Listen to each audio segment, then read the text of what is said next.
एक कौवा जंगल में रहता था। वो अपनी जिंदगी से मुतमईन था, लेकिन एक दिन इसने हंस को देख लिया और सोचा, हंस इतना सफेद और मैं इतना काला, यह हंस दुनिया का सबसे खुश परिंदा होगा। कौवे ने अपने ख्यालात हंस को बताए।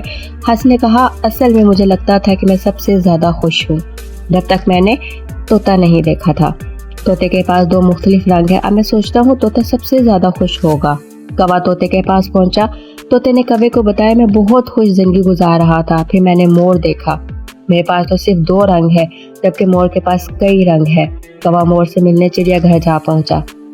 वहां कौवे ने देखा कि सैकड़ों लोग मोर को देखने आए हुए हैं। लोगों के रवाना होने के बाद कौवा मोर के करीब गया। कौवे ने कहा, प्यारे मोर, तुम बहुत खूबसूरत हो, तुम्हें देखने रोजाना हजारों अफराद आते हैं।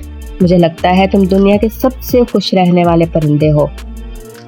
मोर ने जवाब दिया, मैं भी यही सोचता था, मैं सबसे खूबसूरत और खुश परिंदा हूँ, लेकिन मैं अपनी खूबसूरती की वजह से मैं चिड़ियाघर में मुकीद हूँ। मैंने चिड़ियाघर पे काफ़ी गौर किया और मुझे अंदाज़ा हुआ कि सिर्फ कौवा वो वाहिद परिंदा है जो चिड़ियाघर के किसी पिंजरे में कैद नहीं। पिछले कुछ दिनों से मुझे लगता है, अगर मैं कौवा होता तो आज़ाद होता। हम इंसानों का भी यही मसला है, हम दूसरों से मुवाजना कर करके अपनी खुशियाँ बर्बाद कर लेते हैं। हमारे पास जो है हम इसकी कदर नहीं करते और ये सोच हमें अफसुदगी के चक्कर में फंसा लेती है। जो आपके पास है इसकी कदर करें, मुवाज़ने को खैर आबाद कहें, ये मायूसी की जड़ है। खुद भी खुश रहें और दूसरों में भी खुशियाँ बांटें।